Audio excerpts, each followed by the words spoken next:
الحمدللہ آج 22واں پارہ پڑھا گیا ہے۔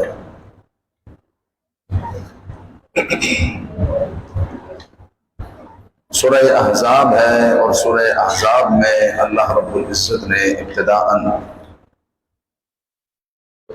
اہل بیت سے متعلق ارشاد فرمایا، انما یرید اللہ لیذھب عنکم الرجس اہل البیت ویطہرکم۔ اللہ صرف یہ ارادہ فرماتا ہے کہ تم سے ہر قسم کی نجاست کو دور رکھے اور تم کو خوب صاف ستھرا اور پاکیزہ رکھے۔ کہ حضور کے گھر والوں کے لیے اللہ رب العزت نے فرمایا، اور امام اہل سنت نے فرمایا کہ اہل سنت کا ہے بیڑا پار اصحاب حضور، نجم ہے اور ناؤ ہے عطرت رسول اللہ۔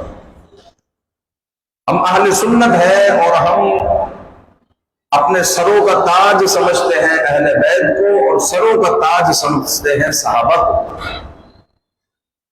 اور یاد رکھیں کہ دائرہ اہل سنت سے جو نکلے گا تو وہ یا تو اہل بیت کی توہین کرتا ہوا نظر آئے گا، یا صحابہ کی توہین کرتا ہوا نظر آئے گا، اولیاء کی، رسول اللہ کی، انبیاء کی توہین کرتے ہوئے نظر آئے گا۔ اور ہم وہ گروہ ہیں، ہم فرقہ نہیں۔ بھائی فرقہ وہ ہوتا ہے جو فرق کرتا ہے، ہم جماعت ہے، اہل سنت و جماعت۔ بریلوی بھی اپنے آپ کو مشکل سے بولے، کوئی بولے بھائی بریلوی ہو آپ تو بولے اہل سنت و جماعت ہے۔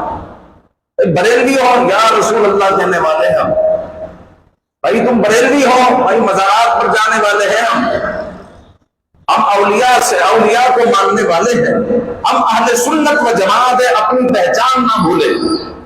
بریلوی صرف ہم اعلیٰ حضرت کی محبت کی وجہ سے بولتے ہیں، بریلوی کوئی فرقہ نہیں اور اہل سنت بھی کوئی فرقہ نہیں۔ ہم جماعت ہے، فرقہ وہ ہوتا ہے جو فرق کرتا ہے۔ جماعت کس طرح ہے؟ حضور علیہ السلام نے فرمایا کہ سواد اعظم کی پیروی کرو۔ سواد اعظم کبھی بھی گمراہ نہیں ہے۔ سواد اعظم کون ہے؟ امت کا سب سے بڑا گروہ، اور امت کا سب سے بڑا گروہ کون ہے؟ اہل سنت و جماعت۔ امت کا سب سے بڑا گروہ کون ہے؟ اہل سنت و جماعت۔ تو میں کہہ رہا ہوں کہ جماعت کس طرح ہے؟ ہم کہتے ہیں اہل سنت و جماعت مطلب سنت والے و جماعت اور صحابہ کی جماعت والے۔ سمپل سی بات ہے، ہم صحابہ کی جماعت والے ہیں، یعنی جو صحابہ کا عقیدہ ہے وہی ہمارا عقیدہ ہے۔ ہم نے تو فرق کیا ہی نہیں، تو فرقہ ہے ہی نہیں، ہم تو جماعت ہے، اہل سنت و جماعت۔ تو امام اہل سنت نے فرمایا کہ اہل سنت کا ہے بیڑا پار اصحاب حضور، نجم ہے اور ناؤ ہے عطرت رسول اللہ کی۔ کہ ہمارا بیڑا پار کس طرح ہے کہ ہمارا جو ستارے ہیں ہمارے وہ صحابہ ہے، اور جو ہماری کشتی ہے وہ اہل بیت ہے۔ اگر صحابہ نہ ہو تو بھی بیڑا غرق، اور اگر کوئی اہل بیت کی توہین کرے تو بھی بیڑا غرق۔ دونوں کو ماننے والا اہل سنت کہلاتا ہے، اور اہل سنت کا بیڑا پار انہی کے صدقے طفیل ہوگا۔ سورہ احزاب میں آگے چلیں تو رب ذوالجلال نے ختم نبوت کا ذکر فرمایا اور اپنے محبوب کو خاتم النبیین فرمایا۔ آقا کریم صلی اللہ علیہ وآلہ وسلم پر نبوت ختم ہو گئی، اور حضور علیہ السلام نے فرمایا میرے بعد 30 دجال کذاب آئیں گے جو نبوت کا دعویٰ کریں گے، حالانکہ میں آخری نبی ہوں، میرے بعد کوئی نبی نہیں آئے گا۔ اور حضور کے بعد آتے رہے، واصل جہنم ہوتے رہے، لیکن یہ جو مرزا قادیانی آیا اور اس کو لانچ کیا گیا، اس کا فتنہ اب تک چل رہا ہے۔ کیوں چل رہا ہے؟ کیونکہ اس کو چلایا جا رہا ہے، اس کو چلایا جا رہا ہے، اور مسلمانوں کے خلاف ان کو کھڑا کیا جا رہا ہے، ان کو پالا جا رہا ہے مسلمانوں کے خلاف۔ تو قادیانیت جو ہے آج آپ دیکھیں کہ یورپ میں، جرمنی میں، یورپ میں عروج پر ہے، اور انہوں نے اپنے عبادت خانے بنائے ہوئے ہیں۔ بعض مسلمان دھوکہ کھا جاتے ہیں اور سمجھتے ہیں کہ مسلمانوں کی عبادت کا، حالانکہ وہ قادیانیوں کی ہوتی ہے۔ اور ختم نبوت حضور علیہ السلام پر نبوت ختم ہو گئی، اور اس میں کوئی شک کرے تو وہ بھی کافر ہے۔ اور اس بار یہ قادیانیوں کے ذریعے جو مسلمانوں پر وار کیا گیا اور ختم نبوت پر وار کیا گیا وہ اتنا خطرناک ہے، اس قدر شاطرانہ وار کیا گیا ہے کہ جب ان کا خلیفہ تقریر کر رہا ہوتا ہے تو ان کی ڈائس پر لکھا ہوتا ہے لا الہ الا اللہ محمد رسول اللہ، ان کی ڈائس پر لکھا ہوتا ہے، لفظ محمد لکھا ہوا ہے۔ عام آدمی سمجھتا ہے کہ تو حضور کو مانتے ہیں، لیکن ان کا عقیدہ ہے کہ یہاں اب لفظ محمد سے مراد مرزا قادیانی، یہ ان کا عقیدہ ہے۔ یہ کہتے ہیں قادیان میں قرآن دوبارہ نازل ہوا ہے، اب جتنے بھی خطابات ہیں وہ مرزا قادیانی، اور مرزا قادیانی جو ہے محمد بن کر احمد بن کر معاذ اللہ قادیان میں دوبارہ آ گئے، اور جو مرزا قادیانی کو نہ مانے وہ کافر ہے۔ روئے زمین کے تمام مسلمانوں کو قادیانی کافر قرار دیتے ہیں۔ پاکستان کے آئین میں قادیانی کافر ہے، اور عالمی طور پر ان کو تکلیف ہوتی ہے، اور ان کے جو پالنے والے ہیں، ان کے ٹھیکیدار اور ان کے مالک، ان کو بھی تکلیف ہوتی ہے کہ پاکستان میں ان کو غیر مسلم قرار کیوں دیا گیا ہے۔ یہ کون سے ہمیں مسلمان سمجھتے ہیں؟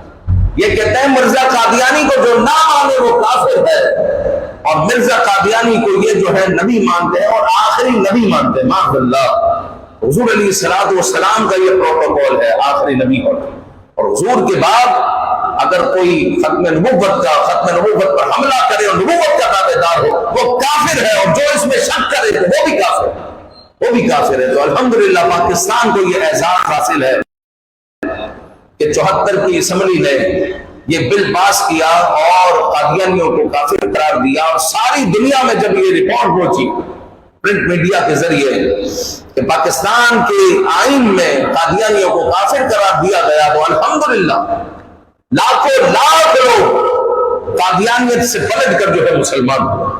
تو یہ ان کا وار بڑا خطرناک ہے۔ یہ کہتے ہیں بھئی ہم حدیث بھی پڑھتے ہیں، قرآن بھی پڑھتے ہیں، ہم تلاوت بھی کرتے ہیں، ہم نماز بھی پڑھتے ہیں، ہم سب کچھ کرتے ہیں، اس طریقے سے باہر کر حضور کی باتیں کر عام آدمی کو بوتل میں اتار لیتے ہیں، اور پھر رفتہ رفتہ اپنا عقیدہ سکھا دیتے ہیں کہ حضور کو بھی نبی مانو، لیکن نبی جو ہے مرزا قادیانی بھی جو حضور کے بعد آئے ہیں، معاذ اللہ، اس طرح بوتل میں اتار لیتے ہیں۔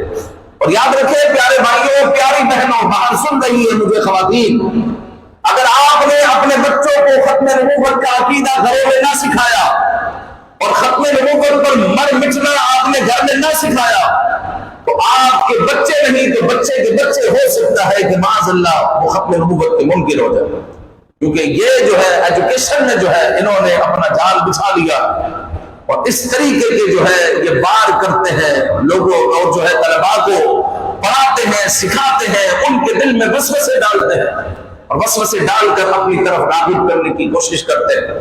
ہمارے بچے کو گھر کے اندر ختم نبوت کا عقیدہ پتہ ہونا چاہیے کہ ختم نبوت کے ہم پہرہ دار ہیں، اور حضور کی ختم نبوت پر ہماری جانیں قربان ہے، ہماری نسلیں بھی قربان ہے، اور حضور کے بعد اگر کوئی نبوت کا دعویٰ کرے تو اس کا اسلام سے کوئی تعلق نہیں، اور مرزا قادیانی اور قادیانیت پر ہم لعنت بھیجتے ہیں، اور ان کا بھی اسلام سے کوئی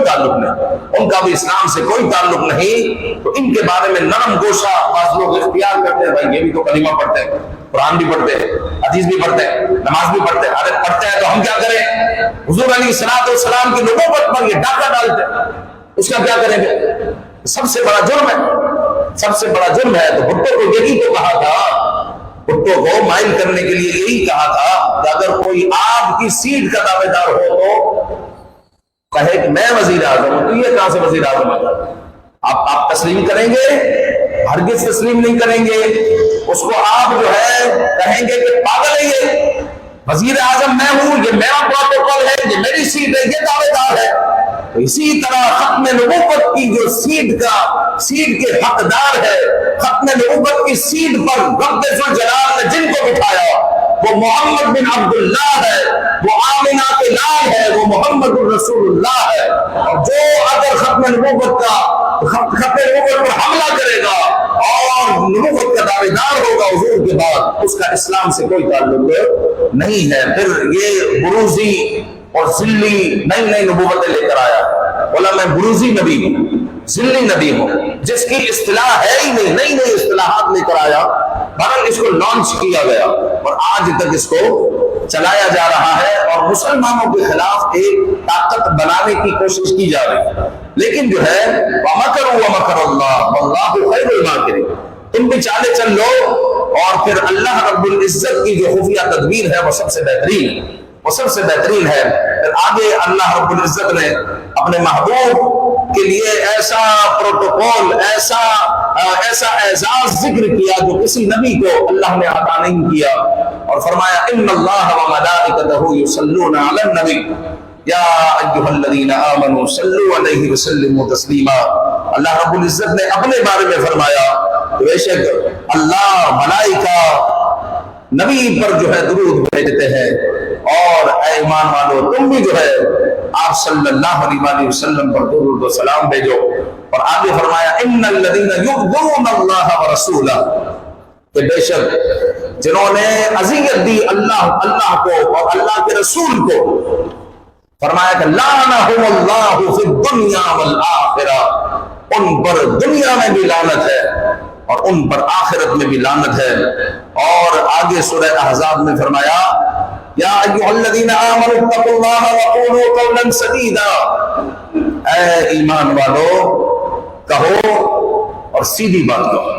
یہ ہمارا قرآن ہمیں سکھاتا ہے، ٹیڑھی بات، چپڑی چپڑی باتیں کر کر کسی کو پھنساؤ نہیں، جو بات ہے سیدھی سیدھی بات کہہ دو تو تمہارے معاملات آسان ہو جائیں۔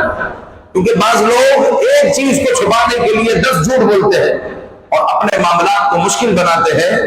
تو قرآن کہتا ہے کہ سیدھی سیدھی بات کہو، اور کہتا ہے قرآن وَمَن يُطِعِ اللَّهَ وَرَسُولَهُ فَقَدْ فَازَ فَوْزًا عَظِيمًا۔ آج دنیا کہتی ہے کہ تم فلاں جگہ پلاٹ لے لو، بنگلہ لے لو، یہ کر لو وہ کر لو تو یار زبردست کامیابی حاصل ہوگی، تمہیں یہ فیسلٹی مل جائے گی، وہ مل جائے گی، وہ مل جائے گی۔ قرآن کہتا ہے کہ اگر عظیم کامیابی چاہیے تو اللہ اور اس کے رسول کی اطاعت میں لگ جائے۔ وَمَن يُطِعِ اللَّهَ وَرَسُولَهُ فَقَدْ فَازَ فَوْزًا عَظِيمًا، جس نے اللہ اور اس کے رسول کی اطاعت کی تو اس نے عظیم کامیابی کو پا لیا۔ تو عظیم کامیابی اگر حاصل کرنا چاہتے ہیں تو اپنی زندگی میں اللہ اور اس کے رسول کی اطاعت کو داخل کرے، کوشش کریں کہ اس جگہ پر نظر آئے جہاں پر نظر آنے کا ہمیں حکم ہے، اور اس جگہ سے غیر حاضر ہو جائے کہ جہاں پر نظر نہ آنے کا حکم ہے کہ یہ نہیں کرنا تو وہ نہیں کرنا، اور جو کرنا ہے وہ کرنا ہے۔ اپنی زندگی میں رمضان کی برکت سے کچھ تبدیلی لائیں، اور وہ تبدیلی مستقل تبدیلی، وہ تبدیلی مستقل تبدیلی ہو، وہ والی تبدیلی نہ ہو جو 30 سال سے چلی آ رہی ہے کہ رمضان کا چاند ہم مسجد میں، رمضان کا چاند ختم، شوال کا چاند ہم مسجد سے باہر، یہ نہ ہو۔ ایک مثبت تبدیلی اپنے اندر پیدا کرنے کی کوشش کرے اور اللہ اور اس کے رسول کی اطاعت میں زندگی بسر کرنے کی کوشش کرے۔ انشاءاللہ العزیز روحانیت بھی نصیب ہوگی، سکون بھی نصیب ہوگا، اور کتنے ہی کام آپ کے بیٹھے بیٹھے ہو جائیں گے، کیونکہ جو اللہ کے کاموں میں لگ جاتا ہے اللہ اس کے کاموں میں لگ جاتا ہے، یعنی اس کے کام بننا شروع ہو جاتے ہیں۔